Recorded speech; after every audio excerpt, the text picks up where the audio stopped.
Volvemos con El Radar en Blue Radio. Hoy en El Radar tenemos un invitado muy querido y me alegra mucho estar compartiendo con Gustavo Castro Caicedo, uno de los hombres importantes que han hecho grande este oficio del periodismo en Colombia, porque recientemente fue galardonado con el premio del lector que se otorgó en la Feria Internacional del Libro en La Habana, en Cuba. Y aquí está el libro. El libro es el recorrido por los 4 años que vivió Gabriel García Márquez, nuestro Premio Nobel de Literatura, en Zipaquirá, Cundinamarca. Un Caribe, el Caribe universal como fue Gabo, antes del estrellato vivió en Zipaquirá, estudió en Zipaquirá. El libro se llama justamente así, Gabo, 4 años de soledad, su vida en Zipaquirá. Gustavo, bienvenido y felicitaciones. Gracias, Ricardo, muy gentil. ¿Cuándo estuvo en Cuba? ¿Hace cuánto tiempo estuvo recibiendo el premio? En la Feria Internacional del Libro, que es en febrero, una feria muy interesante en la que ve uno que la mayoría de compradores de libros, y son muchos, son niños y jóvenes, claro, adultos, pero hay un amor por la lectura muy grande y especialmente un amor muy grande por Gabriel García Márquez. Gustavo, ¿cuándo tuvo usted en mente la idea de escribir Gabo, 4 años de soledad? Esa es una historia vieja. Yo duré haciendo ese libro 15 años, investigándolo.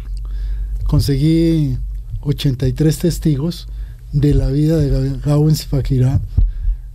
Nosotros sabemos que Gabo nació biológicamente en Aracataca, pero intelectualmente en Zipaquirá.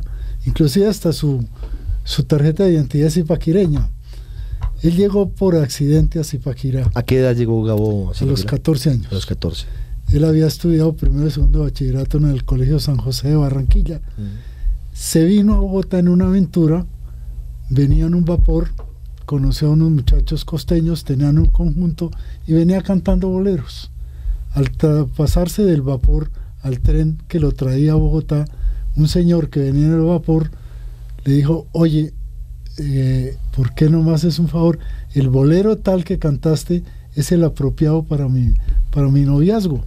¿Por qué no me lo copias? Y Gabo le copió la letra. El señor quedó muy agradecido. Se despidieron y a los 5 días, estando haciendo cola en el Ministerio de Educación para conseguir una beca para San Bartolomé, apareció el señor que había venido en el vapor al que le copió el bolero. ¿Pero apareció de casualidad? Sí, el doctor Gómez Támara. Sí. Y se rió, lo sacó de la fila y le dijo: venga. Le preguntó a qué iba, a conseguir una beca, y lo llevó a su oficina. Era el jefe de becas del Ministerio de Educación. No puede ser. Gabo estaba predestinado a irse a Zipaquirá. ¿Y por qué termina en Zipaquirá? Porque según Gómez Támara, en el liceo era el mejor colegio nacional que había en Colombia. Y Gabo quería ir a San Bartolomé, pero en San Bartolomé no había cupos, porque él le decía que eran para hijos de senadores, ministros, pero que el mejor colegio era en Zipaquirá. Gabo inicialmente dijo que él no se venía, no conocía Zipaquirá, llegó allá. ¿Cómo termina decidiendo Gabo? ¿Se sabe cómo termina? ¿Por qué termina finalmente diciendo sí, me voy para allá?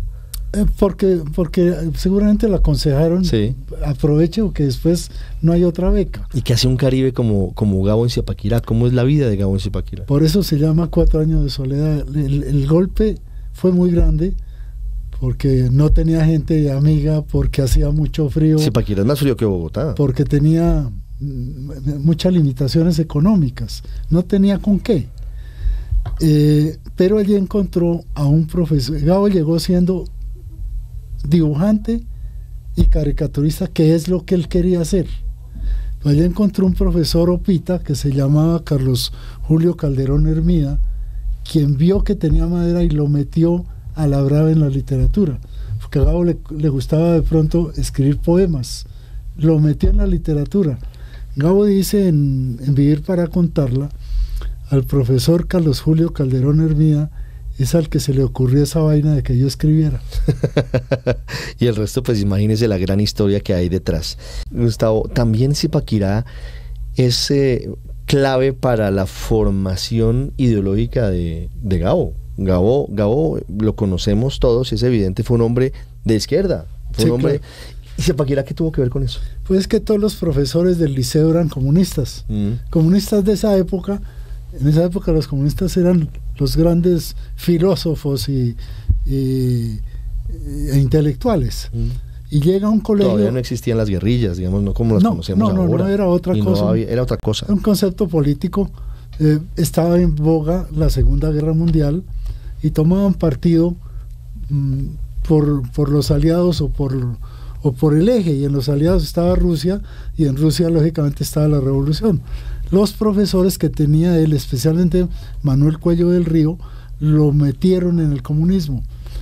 No voy a hacer más, se dice hoy spoiler, porque sí quisiera que la gente comprara el libro, consiguiera el libro, Gabo, 4 años de soledad. Pero ¿cómo es la anécdota de que Gabo se pasó de copas y casi no se puede graduar? La víspera de su último examen, él tenía un compañero al que él le consiguió beca en Zipaquirá, pero un hombre de plata. Y ese hombre de plata lo invitaba a tomar traguito y lo financiaba, porque Gabo no tenía dinero. Y la víspera del último examen se fueron a tomar trago y se emborracharon. Y Gabo llegó como a las 4 de la mañana al colegio y el rector lo pescó. Lo suspendieron, no le dejaron presentar el último examen y perdió el año. Pero el profesor Carlos Julio bogó por él en el Ministerio de Educación y le hicieron un examen supletorio días después y se pudo graduar. Y logró graduarse. Es Gustavo Castro Caicedo con nosotros hablando del premio del lector que le otorga a la Feria Internacional del Libro de La Habana por Gabo, 4 años de soledad. Gustavo, una cosa final sobre una historia que no sé qué tanta gente recuerde. ¿Cómo fue el episodio muchos años después? Porque esto tiene desarrollos. Pero hubo un episodio cuando Gabo va a recibir el Premio Nobel de Literatura. ¿Hubo una interrupción en la transmisión en su momento de televisión? Sí, el culpable de este pecado fui yo. Yo era director de Inravisión. Sí. Y cuando le otorgaron el premio a Gabo, me emocioné tanto que comencé a organizar un gran homenaje en la televisión colombiana a Gabo para el día que le entregaban el premio. Sí. Y se hizo todo, sacamos cuñas de televisión promoviendo, el país entero estaba esperando el momento más sublime internacional del país. Eso fue en diciembre del 82. Eso fue el 12 de diciembre del 82. El presidente era Belisario Betancur. Belisario Betancur. Comenzó la transmisión y cuando le iban a entregar el premio, se fue la señal. La primera llamada fue el presidente Betancur. y de ahí en adelante me vació todo el mundo. Resulta que un ingeniero, con poca precaución, pidió solamente 1:30 de segmento satelital. No pensó que pudiera demorarse más la ceremonia, y claro, cuando se cumplió ese tiempo le cortaron la señal, y al que crucificaron fue a mí. Dios mío. Pero bueno, es parte de la historia que también se cuenta en este libro, Gabo, 4 años de soledad. Don Gustavo Castro Caicedo, felicitaciones por el premio del lector y bienvenido siempre a Blue Radio. Mil gracias, Ricardo, muy gentil. Usted está en El Radar en Blue Radio.